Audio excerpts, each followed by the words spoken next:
Hello friends, today we are in my kitchen because for the 12 days of Yule, it is the feast day or share a recipe. So I am going to share a family recipe that we made every year for Christmas. Yule, I was raised Mormon, so Christmas is how I grew up celebrating, but the bread's delicious either way. So we're gonna start by scalding 3 cups of milk. So because my mom made this for Weight Watchers, at least the base bread, she used 2% milk. I prefer using whole milk when I am baking. So we're gonna get 3 cups measured out, and then we will scald it real quick. Because I am lazy, I'm gonna do the bad thing and I'll scald it in the microwave. All right, now that my milk is scalded, we're going to add the yeast to it. So I find it easiest to first drop it in and then just stir it in a bit with a fork, because that way it actually gets incorporated into the milk instead of just sitting on top, as yeast tends to do when you add it to a liquid. So we're going to need to let the yeast sit and warm up a bit in this milk and yeast mixture. And while it is doing that, we can move on to the next step. I am making a mess. Okay, so next step, as we set this off to the side to hopefully, I can already see bubbles, that's a good sign. Excellent. We are going to add our 2 tablespoons of oil into our mixing bowl. I am using olive oil because I am allergic to seed oils. And then next step is 3 eggs. So we're gonna crack those in here because it is a rich egg bread base. And the other thing is the salt. So salt is 2 teaspoons. This does make 4 loaves of bread. So unless you're wanting to make like the smaller artisanal loaves, then it's more like 6. Somehow I am missing my teaspoon measure, so I guess I am using the 1.5. Alright. From there, we mix our eggs, oil, and salt a little bit so that it is all mixed up. Alright. How is this doing? Yep, you're bubbling. Good. Bum, bum, bum, bum, bum, bum, bum. Alright, now we add our other liquid in here.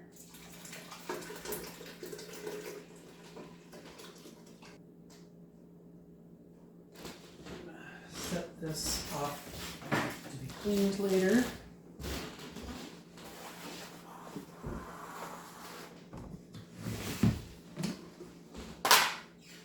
Now we start slowly adding our flour. Because my mixer is going to make a lot of noise, we're going to pause, I'm going to start mixing, and I will show you when the dough is ready to start rising. Okay, so it's finished kneading, at least for the first part. Because this one you end up letting rise, and then you do it a second time. So you'll see it's still very thin, at least as far as bread doughs go, because this is a lighter dough. So we're just gonna scrape this off. You knead it until it starts pulling away from the edges. And we're gonna let this rise for another 30 minutes or so. It's kind of cool in the house right now, so it might take longer than that. And I will come back and show you once it's risen. Okay, so mine did not quite double in size yet, so I'm going to let it continue rising for a bit longer. And we're going to make our orange zest and cinnamon mixture. So you'll just need the zest of, because I'm making a full batch, 2 oranges, and then a 50-50 mix of cinnamon and sugar. Okay, so my dough has finally doubled in size. So now it's time to pound it down, knead it a little more, roll it out, and then we will be transferring it into pans to bake. So first step of that process is make sure that the pans are greased, because otherwise your bread is not coming out. You can also use parchment paper if you prefer. I have used both. Both work just fine. Again, because I have a seed allergy, I use the olive oil. So we're going to roll this out real quick, adding a little extra flour down here. I know I'm terrible at this and not really showing everything, but I'm not a cooking channel, so I'm not really set up for this. We're going to end up dividing the dough into 4 equal portions, and it will give us 4 loaves. I need a spatula. Alrighty, with a spatula, it will be a whole lot easier to make sure I actually get everything out of the mixing bowl. There we go. Okay, we're going to adjust the camera down so you can actually see what I'm doing now that I've rolled it out. Now you can see what I'm doing. I've just rolled it out onto a plastic sheet because this is a tile countertop. So you can see that this is an incredibly soft dough still. So to knead, you just kind of fold it over, use your palms. We're trying to make sure we build up that gluten so that you actually have a decent bread.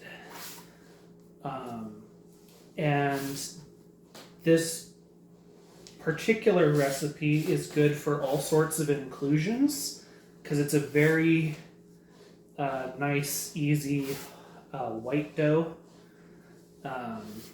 You can also switch out flours to have it be a whole grain. If you do, it is going to want, instead of rapid rise yeast, a slower rise yeast, and you'll want to give it enough time to actually rise and integrate properly. Okay, we're going to add just a touch more flour so that I don't end up getting it all over everything. Okay.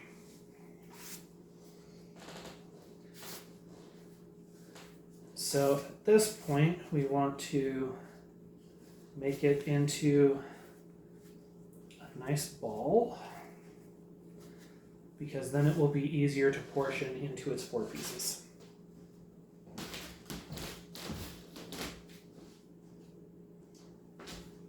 This will work. Okay. So we're just gonna real quick portion this out into 4 so that the knife doesn't get stuck. You just kind of go slow, little pieces. All right. And we're gonna ball this side back up so that we can actually cut it effectively. All right, there's one. Here's 2. We're going to cut both of those in half again.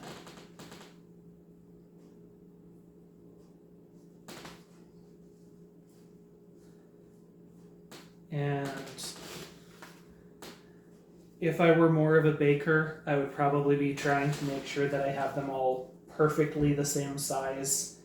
I am not a super perfectionist baker, so my biggest concern is just getting them into a workable shape and space.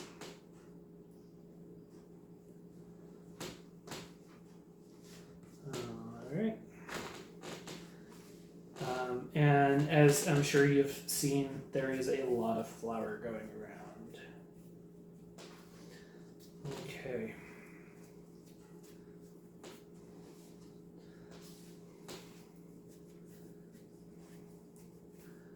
Now I should have gotten a plate. That way I can set the other balls off to the side while I work on one directly. Okay.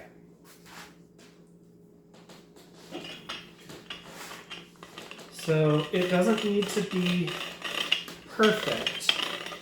We're just aiming for a rectangle that is roughly the size of your bread pan.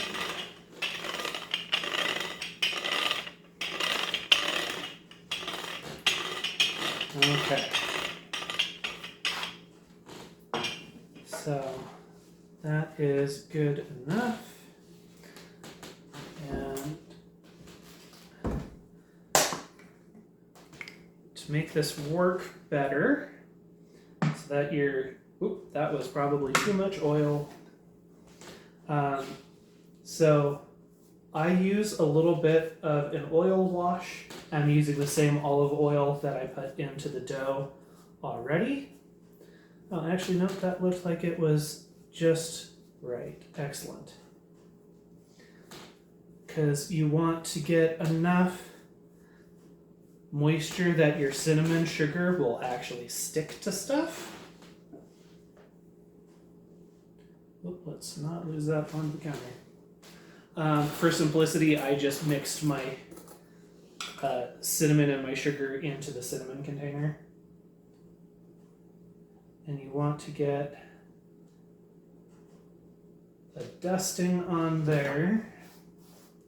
It's okay to then get in and spread it out a bit with your fingers.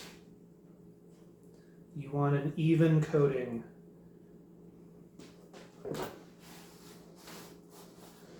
And then spread out some orange zest in here.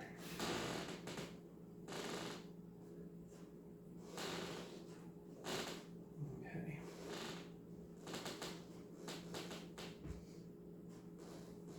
And then from one of the sides, I'll start on this side, you just start rolling it up onto itself.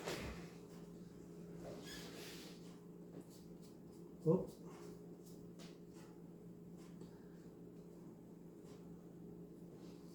Because you want it. And then on the edge, you want to make sure that you have dough touching dough on the edge so that it actually seals together. Mine ended up a little long, so what I'm actually going to do is I'm going to stretch it out a bit more. And it will end up being a double roll that I will just kind of turn into a cross like so, and then drop it into my pan. And I'm gonna let this sit and rise.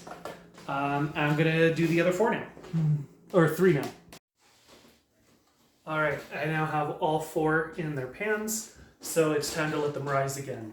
In this case, it's probably gonna take another hour or more because my yeast is old, so we need to give it time to actually lift.